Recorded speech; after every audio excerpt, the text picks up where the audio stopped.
Então vamos retomar. Vamos ter connosco agora o Sr. Major Nelson Ferreira, responsável pela matéria das lições aprendidas dentro da AGIF, e também o Dr. Pedro Venâncio, também técnico coordenador, neste caso perito coordenador da AGIF e responsável pela área do conhecimento e inovação. Fazem favor. Antes de mais, muito boa tarde a todos. Em nome da AGIF, portanto, agradecer o convite que foi endereçado à agência e parabéns por esta iniciativa que a Escola Nacional de Bombeiros teve. O que nos traz a mim, portanto, a mim e ao Pedro, é apresentar, no fundo, aqui a metodologia que teve na base de trabalho para a identificação e análise das lições aprendidas que resultaram depois na elaboração de um relatório, do relatório síntese de lições aprendidas relativo aqui à Serra da Estrela, e a AGIF, como elemento coordenador daqui do sistema de lições aprendidas, tenho que destacar que este trabalho foi realizado no âmbito da Subcomissão Nacional de Lições Aprendidas, cujas entidades que fazem parte, portanto, deste grupo de trabalho e desta subcomissão estão aqui identificadas e que está sob a égide da Comissão Nacional de Gestão Integrada de Fogos Rurais. Como agenda, portanto, aqui os nossos grandes objetivos são estes dois. Portanto, em primeira instância, fazer aqui uma divulgação daquilo que é a capacidade de lições aprendidas que está a ser instituída no Sistema de Gestão Integrada de Fogos Rurais e depois, por outro lado, e essa parte ficará a cargo do Pedro, portanto, transmitir a forma como foram alcançados os resultados recorrentes do processo de lições aprendidas relativos aqui à ocorrência da Serra da Estrela. Como agenda, ela é extensa, mas vai ser na passada, está bem? Mas são estes os pontos que nós aqui trazemos. Portanto, eu começava por dizer o que é que não são lições aprendidas, não é? Portanto, as lições aprendidas não é um ato inspectivo, não é uma avaliação, eu preferia chamar-lhe, é uma análise, está bem? Mas não tem caráter de avaliação e não tem caráter disciplinar. E estes são aqui os dois grandes objetivos das lições aprendidas. Portanto, visar melhorar processos e desempenhos e, muito importante, sem identificar os culpados ou responsáveis pelas falhas. Ao longo destas apresentações que tivemos anteriormente, estes tópicos já foram abordados de alguma forma. Portanto, e o trabalho que nós fizemos de análise foi sempre com esta tónica e com este compromisso. Portanto, visar melhorar processos e desempenhos. Portanto, o que nós queremos, no fundo, é ter aqui uma ferramenta de capacitação do sistema de gestão integrada de fogos rurais, melhorando onde tem que ser melhorado e potenciar com as boas práticas aquilo que se verificou e, portanto, tornar o sistema de gestão integrada de fogos rurais mais capaz e resiliente e sempre sem procurar identificar os culpados ou responsáveis pelas falhas. A metodologia adotada foi a metodologia da NATO e eu gosto de fazer sempre este paralelismo. Porquê a metodologia da NATO? A NATO tem 30 Estados-membros, portanto 30 nações aliadas, com línguas diferentes, portanto linguagem diferente, com culturas e aspectos culturais distintos, com armamentos e equipamentos também distintos, que se unem para cumprir missões militares onde assim é designado. Se fizermos este comparativo relativamente aqui ao Sistema de Gestão Integrado de Fogos Rurais, também é um pouco esta tónica, não é? Portanto, há muitas e diversas entidades que têm que se unir, não é, para uma finalidade comum de combate aos incêndios rurais. A NATO tem implementado a capacidade de lições aprendidas, não é, com vista a melhorar o desempenho e a capacitação da NATO e, portanto, estamos aqui também a importar, portanto, todos estes conceitos teóricos e doutrinários com as devidas adaptações que têm que ser feitas, obviamente, aqui no Sistema de Gestão Integrada de Fogos Rurais, para também capacitar o sistema. E, no fundo, portanto, aqui esta é a nossa doutrina, a nossa Bíblia. Portanto, o NATO Lessons Learned Handbook, que está disponível na internet. Aqui o Plano de Gestão Integrada de Fogos, o Plano Nacional de Ação, onde prevê a edificação de uma capacidade de lições aprendidas, no projeto de Sistema de Lições Aprendidas. E depois aqui a doutrina portuguesa, que está no alinhamento da doutrina NATO, e que sustenta, portanto, toda esta capacidade. Depois, muito importante, aqui o edifício de lições aprendidas, onde eu destaco, portanto, aqui as bases do sistema, portanto, liderança, porque com a intervenção da liderança e a motivação e orientação dos líderes para contribuir para a mentalidade de todos os operacionais e todos os seus subordinados, em contribuir com as suas experiências, aspectos positivos e aspectos menos positivos, sempre com aquela lógica de não querer procurar os culpados, em que depois temos uma estrutura para apoiar toda esta capacidade. A estrutura é o quê? Portanto, já falei aqui da Subcomissão Nacional de Lições Aprendidas, estrutura de líderes, o grupo de trabalho de lições aprendidas que desenvolve todo este trabalho de análise que depois o Pedro vai explorar mais em detalhe e todos os elementos que depois fazem parte das entidades com formação específica em lições aprendidas. Portanto, é a estrutura que apoia o desenvolvimento desta capacidade. Um processo, tem que haver um processo. Portanto, o processo já o vou passar a apresentar mais em seguida, mas acaba por ser um conjunto de fluxogramas e procedimentos para transformar uma observação, agora já são aspectos mais técnicos, uma observação em lições identificadas e depois em lição aprendida, que é quando efetivamente se transforma um problema inicialmente identificado ou vivenciado em possíveis soluções e resoluções para esse mesmo problema. Depois, aqui, as ferramentas que apoiam o processo, o desenvolvimento do processo, sejam elas ferramentas informáticas ou de outra ordem, mais simples, e concretamente formulários e etc. Depois, a questão do treino, como qualquer capacidade, é muito importante treinar as pessoas que fazem parte da estrutura e aqui também influir para a questão da mentalidade e, muito importante, a partilha de informação. Se nós não partilharmos os nossos resultados, portanto, o sistema não vai melhorar, não vai ser mais capacitado. Relativamente ao processo, o processo, portanto, tem estas duas grandes áreas, uma fase de análise cuja origem deriva de uma observação. Essas observações podem agrupar-se e serem identificadas em vivências ad hoc, portanto, através de relatórios institucionais, recolhas de observações ou projetos de análise. Naquilo que foi o incêndio da Serra da Estrela, portanto, o que nós fizemos basicamente foi uma recolha de observações e projeto de análise, onde eu agora sublinho aqui o contributo importante que muitos dos elementos que estão aqui presentes deram para este trabalho. Foi graças aos vossos contributos durante as entrevistas e depois também aqui algum trabalho de análise de gabinete que foi possível desenvolver este conjunto de lições identificadas. E o que é uma lição identificada? Portanto, é uma observação maturada, que teve já a sua devida análise e sustentação, e onde se efetuam, portanto, as recomendações de ações corretivas e se identificam quem é que são os elementos ou as entidades que deverão promover essas alterações, portanto, e recomendações que deu origem, portanto, àquele relatório que eu me estava a referir, que, no fundo, sintetiza aquilo que é o plano de ação de lições identificadas. É um conjunto de tarefas que, depois de implementadas, aí sim se traduzirão naquilo que serão as lições aprendidas, portanto, uma capacidade melhorada que resultou já da implementação das ações corretivas que foram propostas. Está bem? E eu sublinho ações corretivas propostas. Portanto, tudo começa aqui com o formato de OCDR, portanto, isto é um registro de observação. OCDR é o quê? Portanto, observação, que no fundo vai nos dizer e fazer o comparativo e deve responder àquelas perguntas que ali estão, o que é que aconteceu diferente daquilo que era suposto ter acontecido. Esse é um ponto de partida, portanto, é o nosso problema, que depois vamos analisar e tentar perceber porque é que houve esta diferença.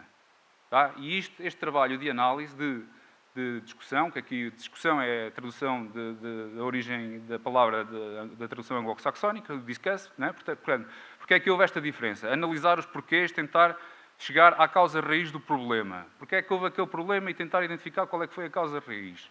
Está bem? Depois, a conclusão, o que é que podemos aprender com isto?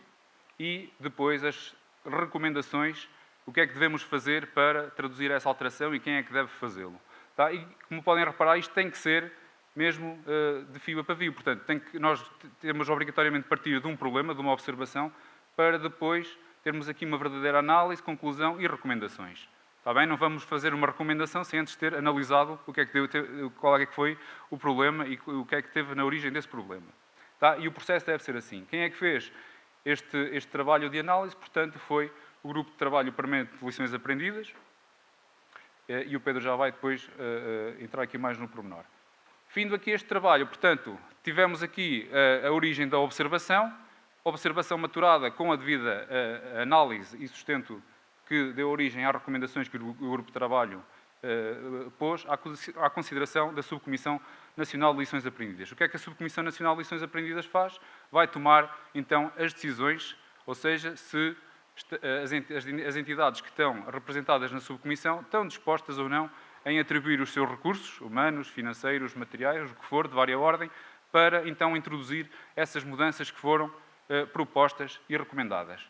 Se, isto é os SES, e também aconteceu durante este processo, se a Subcomissão não aprovar uma observação que foi proposta, não vai para o lixo. Ela fica arquivada como observação. Portanto, houve um problema identificado, foi identificada e analisado a causa raiz desse problema e foi proposta uma possível recomendação. No entanto, as entidades também não têm os recursos infinitos, logicamente, e pode não haver disponibilidade de recursos humanos, financeiros, materiais de diversa ordem para aprovar, portanto, passar à etapa seguinte do processo e esta observação fica então arquivada como observação, mas não passa para o processo seguinte, para as etapas seguintes, no entanto, fica o registro para a memória futura. E este registro é a mais-valia deste processo.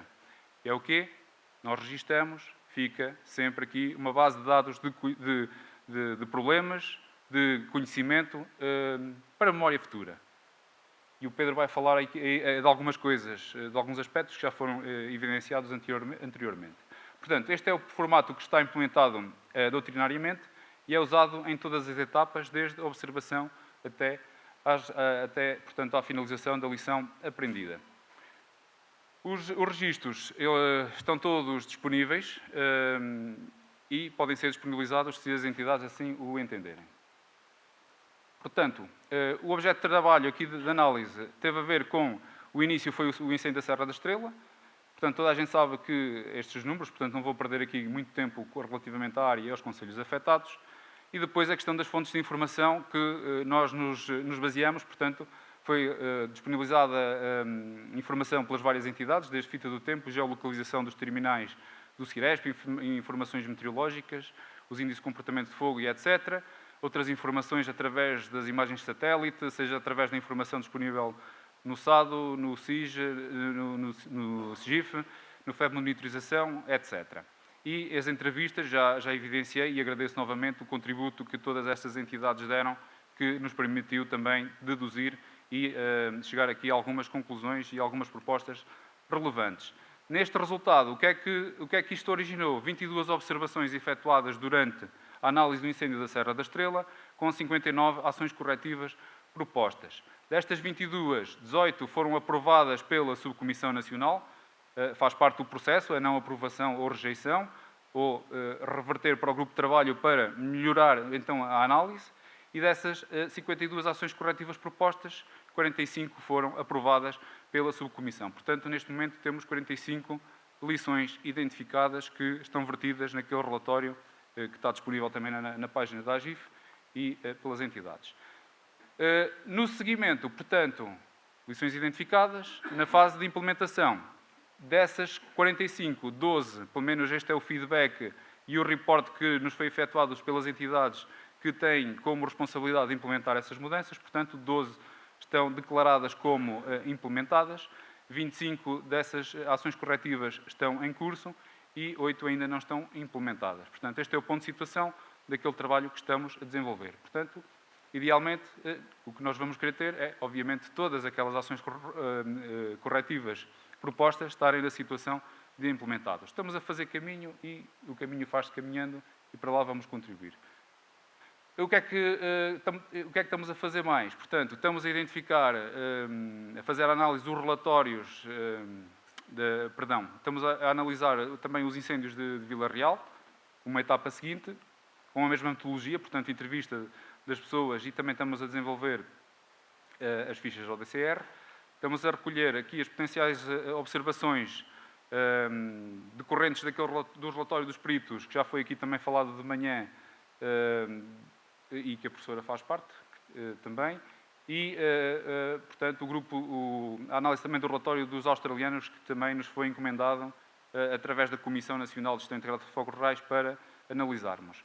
Também estamos a edificar, portanto, aqui a construção da plataforma, se bem se lembra aquele pilar das ferramentas, portanto, estamos a desenvolver uma ferramenta de apoio ao processo para, de forma que qualquer um dos agentes aqui presentes no futuro possa registar a sua experiência, a sua observação, alimentar, portanto, aquele registro de observação nos campos ODCR da melhor forma possível que entender.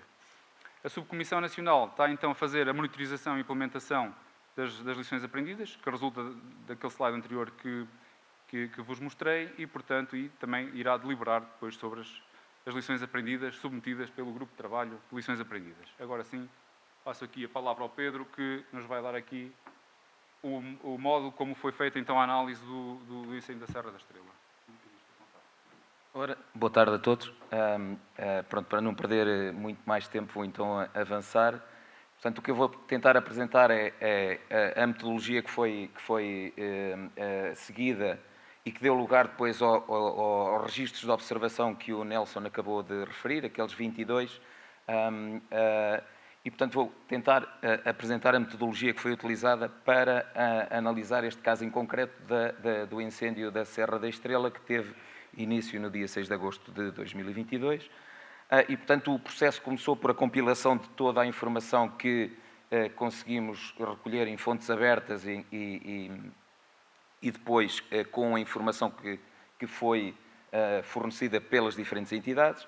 E, portanto, esse trabalho permitiu fazer uma primeira reconstituição do incêndio e depois, com as entrevistas que seguiram, com as visitas de campo, e mais uma vez aproveito para reforçar a colaboração que houve de todas as entidades de forma perfeitamente aberta, e depois, depois desse trabalho e desse contributo relevante de todas as entidades que estiveram de uma ou de outra forma envolvidas aqui nas ações de supressão do incêndio, foi possível refinar este trabalho de reconstituição do incêndio, e eu vou passar então aqui esta animação. Portanto, o que vocês veem aqui a preto é o perímetro final do incêndio. O que está aqui com estes polígonos a azul são os troços de rede primária que estavam executados e, portanto, de seguida vamos ver umas setinhas espalhadas por o perímetro do incêndio, que é a modelação da direção e intensidade do vento,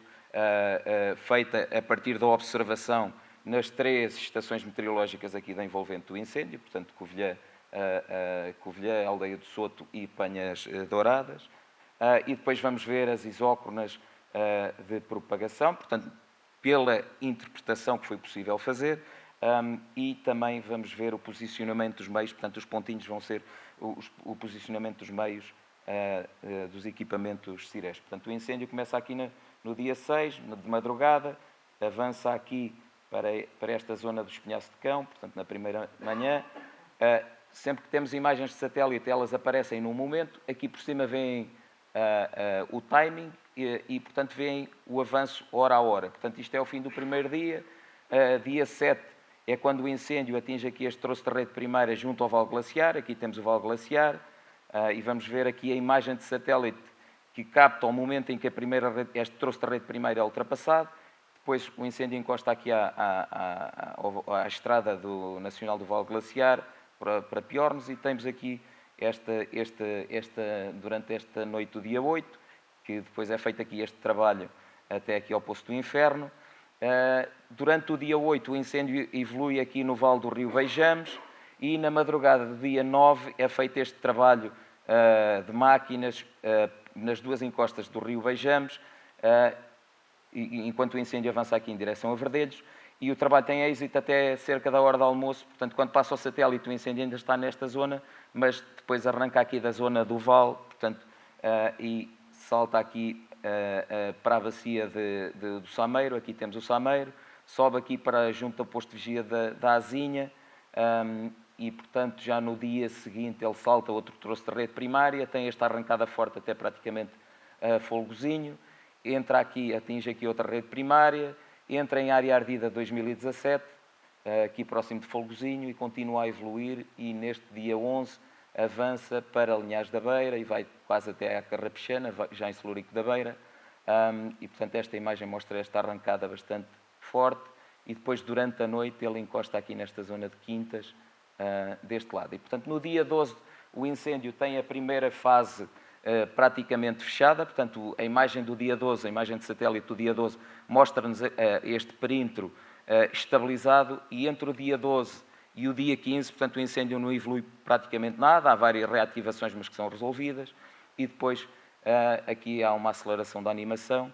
O que vamos ver depois, quando chegarmos aqui ao dia 15, é a reativação forte que acontece aqui nesta zona onde tinha havido trabalho de máquinas em Val da Amoreira, e, portanto, há uma reativação forte por volta da hora do almoço, e depois, às 19 horas, cerca das 19 horas, há uma nova reativação aqui na Quinta da Taberna, e avançam todos, e, portanto, passam aqui Valhelhas, Famalicão da Serra, portanto, vão aqui em direção ao Seixo Amarelo, aqui a Gonçalo, Belmonte, e depois, já no dia 16, o incêndio vem aqui para a zona sul, Orjais, e no dia 17, a imagem que vamos ter do dia 17, temos praticamente o perímetro fechado com esta imagem do dia 17, só falta ali uma bolsinha, vai arder no dia 21, e, portanto, o perímetro final surge na imagem do dia 21. Portanto, aqui a animação é mais acelerada, portanto, só falta ali aquele bocadinho. Portanto, este trabalho de reconstituição da informação da evolução do incêndio foi feito com base em muita informação e com base nos relatos que também que foram gentilmente cedidos por todos os elementos, e que muitos estão aqui, que participaram no trabalho depois das entrevistas. E a partir daqui depois foram, então, feitas os tais registros de observação que o Nelson referiu. Os registros têm este formato, e eu vou apresentar aqui alguns, não os 22, obviamente não temos tempo para isso, e vou mostrar aqui alguns para se perceber como é que se chegou lá e que trabalho é que foi feito. Portanto, o primeiro registro teve até o código de 00, teve a ver com o ataque inicial, naturalmente, um ataque inicial noturno. Para esta análise foi-se muito atrás, portanto, aqui é o ponto de início. Vimos que até esta ignição tinha havido 29 ignições desde o dia 1 de janeiro, aqui nos 5 km na envolvente deste incêndio. Vemos que a maioria deles, ou praticamente todos, acontecem na proximidade da rede viária. Este é o único que acontece aqui numa zona de difícil acesso. E quando vamos ver, ele começa precisamente no limite do Parque Natural da Serra da Estrela. Portanto, esta mancha azul, que depois vemos aqui para a globalidade do incêndio, é a área do parque.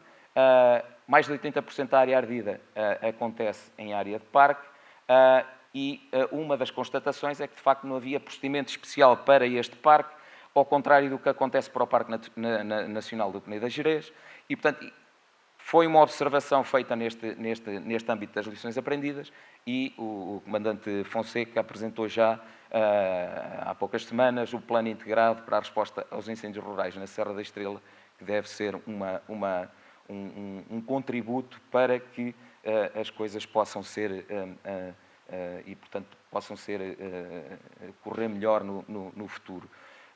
Pronto, foi analisada muita informação, aqui as áreas submetidas a regime florestal, e depois, em concreto, aqui a zona, em relação ao ponto de início, portanto, a área tem uma topografia muito complexa, difíceis acessos, portanto, inacessível a meios terrestres, só a piada é que se conseguia chegar lá.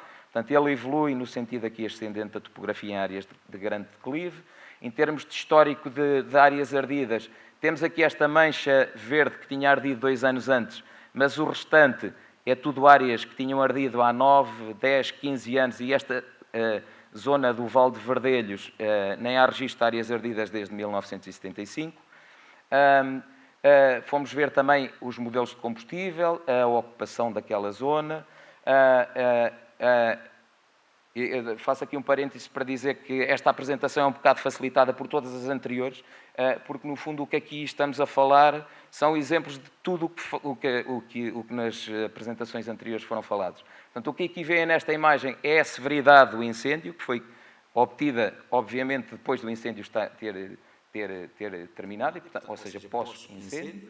E isto foi uma simulação que foi feita para tentar perceber o comportamento do fogo, os parâmetros de comportamento do fogo, aqui focando na zona do ponto de início. Portanto, o ponto de início é ali, temos aqui uma linha de água e temos aqui zonas com o comportamento do fogo, e quando falamos em comportamento do fogo, vamos, por exemplo, para estes 3 parâmetros: velocidade de propagação, intensidade linear e comprimento de chama, que já foram subejamente referidos neste seminário.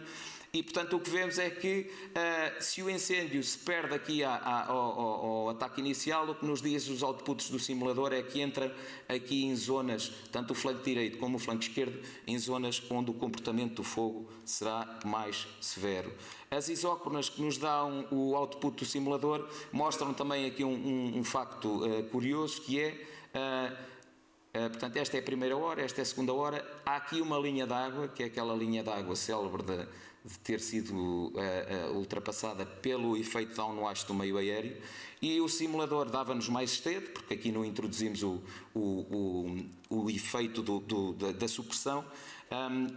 O que nos dá é, a partir do momento em que passa aquela linha de água, o incêndio acelera por aí acima e entra aqui nestas zonas, que é aquelas que o comportamento do fogo víamos que era bastante mais severo. Portanto, também vimos que os recursos empenhados, os meios empenhados, foram reforçados logo desde o início. Portanto, o que se percebe que quem assumiu as primeiras funções de COS percebeu perfeitamente a complexidade deste incêndio. E pronto, aqui o que temos é no fundo, a análise de meteorologia, estas curvas, por exemplo, é a intensidade do incêndio medida pelo satélite. Temos os meios, temos a evolução da área ardida, a meteorologia. Portanto, aqui foi conjugar todas as informações que foram recolhidas, e, portanto, da análise do ponto de início, são feitas 2 recomendações, 2 ações corretivas que vêm a ser aprovadas pela Subcomissão Nacional de Lições Aprendidas, e que eu não vou perder tempo aqui a escalpelizar, porque depois podem ser consultadas naquele documento que o Nelson já referiu e que eu no fim depois vou mostrar, e como estamos aqui apertados de tempo, vamos avançar. Uma outra observação que resulta desta primeira foi o facto de se ter percebido que a entidade gestora do parque, neste caso o ICNF, e nomeadamente os meios de gestão de fogo rural, as equipas de gestão de fogo rural, não foram envolvidas logo desde dos primeiros momentos, apesar do ponto de início ter ocorrido no limite do parque, e toda a primeira fase do incêndio acontece já dentro do parque, e, portanto, são feitas também aqui 3 recomendações e 3 ações corretivas que são aprovadas precisamente para que no futuro possam ser empenhados estes meios desde uma fase mais precoce. Depois e isto resulta da análise da fita de tempo e da recolha das informações que é feita no terreno, precisamente a observação de que o meio aéreo da asa rotativa médio, naquele caso, na recolha da equipa teletransportada, teria projetado material incandescente para a encosta oposta daquela linha d'água, e, portanto, isso foi reiteradamente referido, e, portanto, o que conseguimos ver é nas imagens dos meios aéreos daquela manhã. Portanto, vemos que às cerca das 9 horas o incêndio ainda estava na encosta onde teve início, às 10 horas o incêndio parece também estar ainda naquela encosta, e esta imagem das 11h30 já mostram o incêndio a evoluir na encosta oposta e a ganhar bastante intensidade. Portanto, aqui depois também se percebe um efeito curioso no FRP obtido pelo satélite. Reparem que, portanto, isto é a primeira noite, as noites estão aqui com esta trama mais escura. A primeira noite o satélite detecta o momento do início do incêndio, depois deixa de receber sinal, e o pico do dia 6 até ao dia 7 é precisamente no momento em que se dá este efeito, e portanto terá sido neste momento em que aquele efeito downwash do meio aéreo da asa rotativa terá projetado material incandescente para a encosta contrária daquela linha d'água que estava registada na fita de tempo. Portanto, e daqui resultam estas recomendações, portanto, formação, e que também já foi referido por alguém neste seminário, formação e comportamento do fogo aos pilotos e, no fundo, incorporação de algumas recomendações para o Manual Operacional de Emprego de Meios Aéreos, que também está a ser revisto. E, portanto, são ambas aprovadas pela Subcomissão Nacional. Outra que já foi referida de manhã por o comandante Luís da Covilhã, em disponibilidade de pontos de água aéreos ou mistos para, neste caso, para os meios aéreos da asa rotativa, e, portanto, analisando aqui a informação, vemos que o ponto de início dá-se a uma cota de 870 e, obviamente, o incêndio evolui no sentido ascendente para cotas mais elevadas, e o ponto de água, que já foi referido pelo Luís de manhã, estava à cota de 450, portanto, logo aqui temos um desnível de 420 metros em altitude, isto portanto, a adicionar-se aos mais de 4 km de distância horizontal. Fomos ver o que é que estava previsto no PMDFC desta área, e de facto estava prevista a construção de um ponto de água nesta zona da Fonte da Serra, e que ainda não tinha sido implementado, e portanto ele estava a cotas bastante mais próximas daquelas onde estava a decorrer o incêndio, e também a uma distância de cerca de 2 km, e portanto se tivéssemos ali aquele ponto de água operacional, talvez as coisas pudessem, pelo menos a eficiência e a autonomia destes meios aéreos poderiam ter sido superiores, e portanto daqui resultam recomendações, e tivemos a indicação hoje de manhã do comandante Luís e também do diretor regional adjunto do Elmano, de que estão já a ser preparadas a construção e a implementação de vários pontos de água a diferentes cotas aqui na zona da Serra da Estrela. E outra recomendação, neste caso para o regulamento de pontos de água de 2014, que é para se ter em consideração, para além da componente de distância horizontal, ter também em consideração a componente vertical, e no fundo em zonas de montanha ser considerado o desnível, e portanto a proposta é para que a densidade de pontos de água em zonas de montanha venha a ser incrementada. E portanto ambas as recomendações são aprovadas, vêm a ser aprovadas pela Subcomissão Nacional. Depois surgem aqui uma série de registros de observação que resultam de muito do que já foi falado durante o dia 2. Por o Tiago de manhã, também por o Luís e também por a professora Fantina há pouco,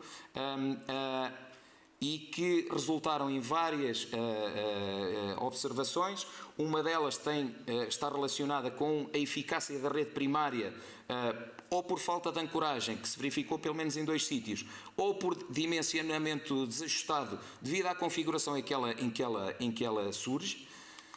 Há outras recomendações que vêm neste registro de observação relativos ao combate à cabeça em situações em condições extremas de propagação, que têm a ver com aquelas condições de segurança que já foram referidas e que foram também mencionadas pela professora Fantina. E outra aqui que e creio que estava numa apresentação também, que é, resumidamente, não é carregando mais meios muitas vezes que conseguimos ter melhores resultados. E, portanto, isto resulta desta constatação que não é de todo comum. Neste incêndio são ultrapassadas 10 redes primárias que estavam executadas. Isto não é de todo comum. E muitas vezes surge aqui, há aqui aquela vontade de dirimir culpas, não é? Em que as equipas de supressão dizem o planeamento não fez nada. O prevenção estrutural não fez, portanto, isso não é verdade. Nós constatámos e confirmámos que os troços de rede primária estavam implementados. E depois existe também o inverso, que é dizerem, quem está do lado da prevenção, dizer, mas a supressão julga que aquilo para de forma passiva, mas é preciso lá estar. E confirmou-se, e para isso foi essencial os registros dos equipamentos Ciresp, as equipas tinham estado a aproveitar aqueles meios. Portanto, fomos tentar perceber porque é que foram ultrapassadas 10 redes primárias neste incêndio. E para isso usámos aqui a meteorologia e usámos estas isócronas para perceber em que momento é que ele foi ultrapassado e em que condições. E, portanto, estas janelas que aqui aparecem, estas caixinhas que aparecem, é a primeira rede primária, a segunda, a terceira, a quarta, a quinta, e elas vão sendo sucessivamente ultrapassadas nestes pontos que aqui aparecem. E, portanto, fomos ver uma a uma em que condições é que ela é ultrapassada. A primeira foi esta, logo a norte, aqui temos o ponto de início, aqui na zona da Vila do Carvalho, é ultrapassada nesta zona. Por um lado, ela não estava ancorada deste lado e não estava ancorada. Porquê? Também já foi referido, porque saímos de uma zona de xistos, entramos numa zona de afloramentos graníticos, com grandes blocos graníticos, onde as máquinas não podem naturalmente atuar. E há recomendação para a necessidade de se executar, quando não é possível com máquinas, há uma observação e recomendações para se executar a rede primária com outras técnicas. Por outro lado, vemos que ela é ultrapassada não só por contornar a zona onde não estava ancorada, mas ela é também ultrapassada mesmo na zona onde estava executada. E vemos imagens onde vemos que no momento em que é ultrapassada, por volta da hora do almoço, tem já esta intensidade. Vamos ao segundo troço, aqui na zona do Vale Glaciar. Temos o satélite a passar precisamente no momento em que se dá o encontro da rede primária, do incêndio com a rede primária, e pela segunda vez há um encontro de cabeça, com uma intensidade muito elevada do incêndio naquele momento. Confirmámos também e verificámos também que havia aqui parcelas de fogo controlado planeadas para o local onde se deu o cruzamento da rede primária, que não tinham sido implementadas, mas nas imagens de satélite percebe-se bem a intensidade e percebe-se que ela é ultrapassada no momento em que a meteorologia se agrava e se dá um encontro de cabeça. O terceira ultrapassagem é no dia 9, portanto, quando há uma arrancada aqui junto à linha d'água, aqui na zona de Verdelhos. Portanto, aqui é trabalho de máquinas, aqui é também trabalho de máquinas que houve durante a noite. Não se conseguiu fechar aqui no fundo do vale, do rio Beijamos, e ele arranca por aqui afora, depois de passar o satélite, arranca por aqui e tem aquele... Portanto, quando chega à rede primária, tem aqueles efeitos que se falaram de manhã, ter aqui rotores que lançam material incandescente para o lado contrário da encosta, e os meios, obviamente, têm que sair da rede primária, até por questões de segurança. O quarto troço, na zona do posto de vigia da Azinha, acontece em condições muito semelhantes, em hora também semelhante. Neste dia, este já é o dia 10, havia já instabilidade atmosférica, que se vê claramente por a formação dos pirocúmulos, e é quando se dá aquela arrancada, aqui também se vê bem, é quando se dá aquela arrancada praticamente até Folgozinho. Em Folgozinho há uma zona em que não está ancorada, numa zona tinha ardido em 2017, mas há outra zona que estava ancorada e no outro dia, outra vez por volta da hora do almoço, é ultrapassado mais um troço de rede primária, e depois do 6º ao 9º é com a reativação do Val da Amoreira, já no dia 15, que passa as redes primárias de Valhelhas, de Famalicão, e segue por aí fora, aqui com a reativação da Quinta da Taberna, que se vê perfeitamente, que é isolada da reativação do Val da Amoreira. Vemos aqui o troço de rede primária de Famalicão, que é ultrapassado também. E depois já no dia 16, a rede primária da zona já do Sarzedo e de Orjais, onde se vê também que a rede primária está instalada e ela é ultrapassada. O que é comum em todos estes casos? É que a ultrapassagem se dá quando há um agravamento significativo da meteorologia e o encontro dá-se de cabeça. Analisando aqui os parâmetros meteorológicos, chamo aqui a atenção para esta linha horizontal, que representa o limiar da FWI 38, que é o FWI considerado de extremo, agora máximo, mas de seguida vou falar sobre isso. E, portanto, se repararem, em muitas destas caixinhas, que é quando passa a rede primária, é quando este limiar é ultrapassado. Portanto, aqui no primeiro dia, no segundo dia, depois aqui outra vez. E, portanto, é sistematicamente nestas situações. Em relação à rede primária, são apresentadas uma série de recomendações para incorporação no Manual de Apoio à Implementação da Rede Primária, e é proposto também estudar todos os troços de rede primária. Aqui, relativamente ao posicionamento dos meios e à utilização destas infraestruturas de prevenção estrutural, cá vemos que, mesmo no momento em que se dá o encontro, os meios estavam no local, portanto, ou tinham estado no local, e isso percebe-se, a informação do posicionamento dos meios é importante também para isto. Consultando a literatura, e é importante também o que a professora Fantina referiu, já há referências aqui num estudo de 2016, ainda sei os incêndios de 2017, aqui o professor Paulo Fernandes, com alguns colegas, analisam os grandes incêndios de 98 a 2013 e cerca de 50% destes incêndios, que tiveram mais de 2.500 hectares, acontecem com o FWI superior a 38 e, então, quando se conjuga com instabilidade atmosférica, aqui analisada por o índice de Haines, isso ainda se agrava. E, por exemplo, se analisarmos aqui os grandes incêndios do nosso histórico, de 2017, 2005, 2003, 2012, 2016, vemos que praticamente todos caem aqui nesta caixinha, aqui neste diagrama, do FWI a superior a 38. O de Pedrógão Grande está aqui um bocadinho abaixo, mas as condições foram pronto, ali o efeito foi outro. E se olharmos aqui para estes gráficos, vemos também que aqui o limiar 38-40 é esta linha aqui e ali também. O que temos aqui é a velocidade de propagação e intensidade frontal, portanto, da cabeça. O que vemos é que, a partir do FWI 38-40, começamos a ter um aumento exponencial do comportamento do fogo.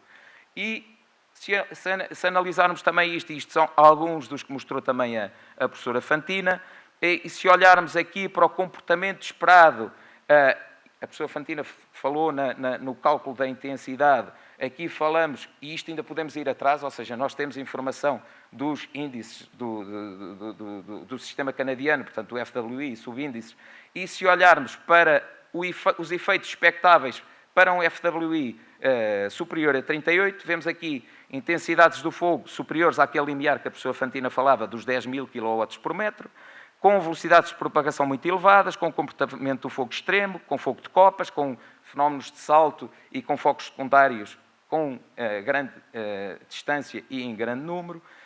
E depois ainda constatamos outro efeito, que é, muitas vezes olhamos para o FWI do dia, que é calculado para as condições às 12 horas, com a meteorologia das 12 horas, e é o que vemos aqui nesta linha, portanto, aqui é para este dia 6, dia 7, dia 8, dia 9, é esta linha contínua aqui que representa 24 horas, mas se olharmos para o FWI horário, vemos que há grandes oscilações durante as 24 horas, e nós temos aqui, sistematicamente, durante a noite, e há bocado o João Santos falou da noite, e não é por acaso, nós sistematicamente, durante a noite, temos FWIs muito baixos,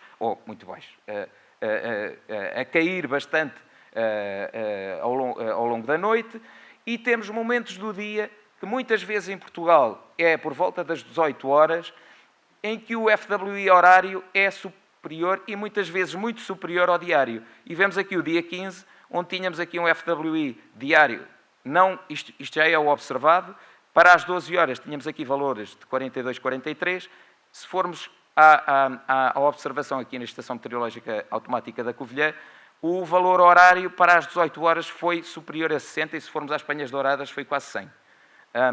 E, portanto, daqui são extraídas algumas recomendações, nomeadamente, muita atenção quando o FWI ultrapassa os 38 e temos incêndios com estas características. E noutra ficha vêm aqui outras recomendações, uma das quais é aqui a indicação para o IPMA disponibilizar cada vez mais informação às entidades operacionais, nomeadamente a informação meteorológica horária, que tem oscilações, como vimos, muito grandes ao longo do dia. O IPMA já disponibiliza vários produtos em várias plataformas, o Multisites e o MF2, nomeadamente, e, portanto, a recomendação é para que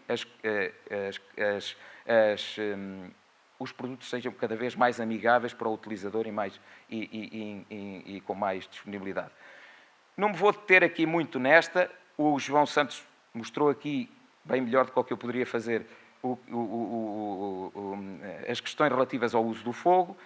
A observação aqui é de que foi utilizado o fogo por agentes do DSIR de forma indiscriminada, sem autorização, sem registro, de forma recorrente e generalizada, portanto, contrariando tudo o que o João Santos acabou de referir, e isto acabou por levar a uma interdição total do uso do fogo durante a ocorrência, que teve também consequências.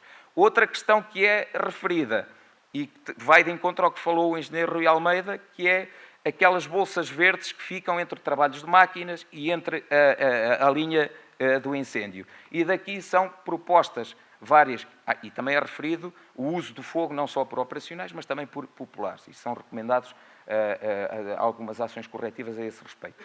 E o que é proposto também é a tentativa de simplificar os procedimentos, e simplificar não é fazer ad hoc e de forma irregular, simplificar os procedimentos de eliminação das bolsas verdes que ficam entre trabalhos de máquinas e trabalhos e a linha do incêndio, nomeadamente a possibilidade de serem executados por operacionais de queima, com supervisão, por exemplo, de técnicos de fogo controlado, se não houver técnicos de fogo de supressão disponíveis para esse efeito, mas sempre com a necessária autorização e o necessário registro, o necessário planeamento pelo COS, e cá está referido também como a utilização da janela noturna sempre que possível, naturalmente a situação comum ou típica, mas sempre sujeita à avaliação. E depois também está proposta a consideração do uso de retardantes para estas ilhas verdes.